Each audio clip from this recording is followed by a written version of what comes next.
എൻ്റെ കൈ പിടിച്ചിട്ട് അയാളുടെ നേരെ പിടിച്ച് വലിക്കാൻ നോക്കിയെന്നെ. ഞാൻ ഫോൺ ഉണ്ടായിരുന്നു എൻ്റെ ഒരു കയ്യിൽ. ഞാൻ ഇങ്ങനെ ആളെ തള്ളി മാറ്റായിരുന്നു. അപ്പോൾ അയാളെ ഫോൺ പിടിച്ചു. പിടിവലിക്കിടയിലാണ് സ്ക്രീൻ റെക്കോർഡിൽ ഗെയിം മിനിമൈസായിട്ട് ക്യാമറ ഓണായത്. അതിൽ അയാളുടെ ഫേസും കാര്യങ്ങളൊക്കെ കിട്ടി. പിന്നെ അയാൾ സ്ക്രീൻ ലോക്കാക്കിയിട്ട് ഫോൺ അയാളുടെ പോക്കറ്റിലിട്ടപ്പോൾ റെക്കോർഡിങ് നിന്ന് പോയത്. എന്നിട്ട് അത് കഴിഞ്ഞിട്ട് അയാൾ പിന്നെ എന്നെ പിടിക്കാൻ നോക്കി. ഞാൻ കരഞ്ഞിട്ട് അയാളെ തള്ളിക്കൊണ്ടിരുന്നു. അത് കഴിഞ്ഞിട്ട് പിറകിലുള്ള ആളുടെ ടാപ്പ് പിടിക്കാൻ കൊടുത്തിട്ടുണ്ടായിരുന്നു. അത് മേടിച്ചിട്ട് അയാൾ എൻ്റെ നേരെ വരുമായിരുന്നു. ആ സമയം കൊണ്ട് ഞാൻ പെട്ടെന്ന് തന്നെ എടുത്ത് സൺഷെയ്ഡ് ഉണ്ടാവുമല്ലോ, അതിൽ ആദ്യം ഒരു കാല് വെച്ചിട്ട് മറ്റേ കാലം അവിടെ വെക്കാൻ നിന്നില്ല. ഞാൻ ഡയറക്റ്റ് തന്നെ താഴോട്ട് പോയി. എന്നെ ഇടുപ്പിൻ്റെ ഇവിടെ കുത്തിയിട്ടാണ് ഞാൻ വീഴുന്ന. മുട്ട് കുത്തിയിട്ട് തല എന്തോ ഭാഗ്യത്തിന് അടിച്ചിട്ടില്ല. അവിടെ വീണ് കഴിഞ്ഞിട്ട് കുറച്ച് ജീവൻ്റെ എണീറ്റ് ഓടാന്നുള്ള ഇതിലായിരുന്നു ഞാൻ.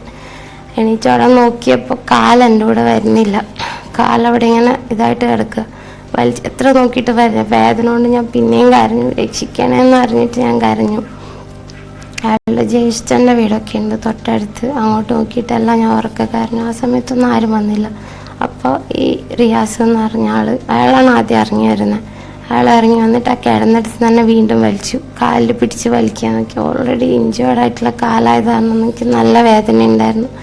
വീണ്ടും ഉറക്കെ കരഞ്ഞപ്പോൾ ആളെൻ്റെ വാപത്തി ഞാൻ കടിക്കാൻ നോക്കിയപ്പോൾ പെട്ടെന്ന് തന്നെ കൈ വലിച്ചു കഴിഞ്ഞിട്ട് പിന്നെ എൻ്റെ ചെസ്റ്റിൻ്റെ ഇവിടെ നോക്കിയിട്ട് എന്നെ പൊക്കാൻ നോക്കി. എന്നിട്ട് അപ്പോഴും ഞാൻ കരഞ്ഞുകൊണ്ടിരുന്നു. പെട്ടെന്ന് ആരോ വന്നു. എന്താന്ന് വെച്ചിട്ട് ടോർച്ച് അടിച്ചത് ഒരു ചേട്ടൻ എന്തോ വന്നു. അത് കഴിഞ്ഞ് പിറകെ ആൾക്കാരൊക്കെ വരാൻ തുടങ്ങി. അങ്ങനെ അവിടെ ആൾക്കാരൊക്കെ കൂടി. അപ്പോൾ ആ സമയത്ത് ഇവരൊക്കെ പുറത്തിറങ്ങിയിട്ട് ഫോൺ വിളിച്ചുകൊണ്ടിരുന്നപ്പോൾ വീണതാന്ന് പറഞ്ഞു. എൻ്റെ ഫോൺ അപ്പോഴും അയാളുടെ പോക്കറ്റിലാണ്. എനിക്കതൊന്നും പറയാനുള്ളൊരിതൊന്നും അപ്പം കിട്ടിയില്ല. വേദന കൊണ്ട് പൊളയായിരുന്നു. ഒന്നാമത് അയാൾ ഇത് പറ്റിയ കാലം അയാൾ വലിച്ചത് കാരണം എനിക്ക് വീണ്ടും നല്ല വേദന ഉണ്ടായിരുന്നു. അങ്ങനെ ആരോ പറഞ്ഞു ഹോസ്പിറ്റലിൽ കൊണ്ടുപോകണ്ടേന്ന് പറഞ്ഞപ്പോൾ ഇവർ 3 പേരും ഒന്നും ഹോസ്പിറ്റലിൻ്റെ കാര്യമൊന്നും മിണ്ടുന്നില്ല. ഹോസ്പിറ്റലിൽ കൊണ്ടുപോകണ്ടേന്ന് ചോദിച്ചപ്പോൾ അവർ ഒരു കസേര എന്തോ എടുത്തിട്ട് അതിൽ കയറ്റിയിരുത്തിയിട്ട് ഞാൻ പൊക്കിയിട്ട് റോഡ് സൈഡ് അയാളുടെ വണ്ടി ഉണ്ടായി. അയാളുടെ വണ്ടി തന്നെ കൊണ്ടുപോയത്. അയാളുടെ വണ്ടിയിലേക്ക് കയറ്റിയിട്ട് കൊണ്ടുപോകും. അപ്പോൾ വണ്ടിയിൽ നിന്ന് ഇയാൾ പറയുന്നുണ്ട്, മോളെ കരയല്ലേ, അങ്കിളില്ലേ കരയല്ലേന്ന്. തിരിച്ച് ഒന്നും ഞാൻ മിണ്ടിയില്ല. എന്നാൽ അത് വേദനയായിരുന്നു. അപ്പോൾ അവിടെ ഹോസ്പിറ്റലിൽ എത്തിക്കഴിഞ്ഞിട്ട് അതിൻ്റെ അകത്ത് കാഷ്വാലിറ്റി എവിടെ അകത്ത് കയറി ഉടനെ ഞാൻ പറഞ്ഞു, ഡോക്ടറെ അടുത്ത് ഞാൻ പറഞ്ഞു കൊണ്ടുവന്നവരെ എന്നെ ഉപദ്രവിച്ചതെന്ന് ഞാൻ പറഞ്ഞപ്പോൾ ഞാൻ പറഞ്ഞു എൻ്റെ ഫോൺ അയാളുടെ കയ്യിലുണ്ടാവും, ഒന്ന് മേടിച്ച് തരണം, എൻ്റെ എല്ലാ കാര്യങ്ങളിലും പറഞ്ഞു. ഇപ്പോൾ ഫോൺ മേടിക്കാൻ ഡോക്ടർ പോയി. ഡോക്ടർ മേടിച്ചപ്പോൾ ആണെന്ന് തോന്നുന്നു. അതിൽ പിന്നെ അയാളെ കണ്ടിട്ടില്ല. അയാൾ എന്നെ അവിടെ ഇട്ടിട്ട് പോയി. അവിടെ മാറ്റിയിട്ട് ഇത് തന്നെ അവസ്ഥ. എൻ്റെ കൈമുട്ടിനുള്ള മുറിവിൽ മാത്രം അവരൊരു പഞ്ഞി എന്തോ ബാൻഡേജ് എന്തോ വെച്ച് തന്നു. പിന്നെ ഒരു ഗ്ലൂക്കോസും കയറ്റി തന്നു. നല്ല ബെഡ് പോലും ഉണ്ടായിരുന്നില്ല. അവിടെ കിടന്നിട്ട് ഇവിടെ നല്ല വേദന. അത് വെച്ച് ഞാൻ പുലർച്ചെ വരെ ഞാൻ അന്ന് ഒന്നും ചെയ്തിട്ടില്ല. അങ്ങനെ എൻ്റെ ഫോണൊക്കെ ചാർജ് ചെയ്തിരുന്നു ഓഫായിപ്പോയി. ആരെയും വിളിക്കാനൊന്നും പിന്നൊന്നും പറ്റിയൊന്നുമില്ല. പിന്നെ ഇപ്പോൾ രാവിലെ ആയപ്പോൾ അച്ഛൻ വന്നില്ല. അമ്മാവനും അമ്മയും അച്ഛനും കൂടെ വന്നു. പിന്നെയാണ് എൻ്റെ കാല് നോക്കുന്നതും എക്സ്റേ എടുക്കുന്ന CT സ്കാൻ എടുക്കുന്ന. എന്നിട്ട് അവർ പറയുന്നത് സീരിയസ് ICUവിൽ കൊണ്ടുപോകണമെന്ന്. എന്നിട്ട് 5 ദിവസം ICUവിൽ കിടന്നു. പിന്നെ 2 ദിവസം ഒരു വാർഡിൽ ICUവിൻ്റെ എന്തോ വാർഡിൽ കിടന്നു. പിന്നെ എന്നിട്ടാണ് വീട്ടിലേക്ക് വരുന്നത്.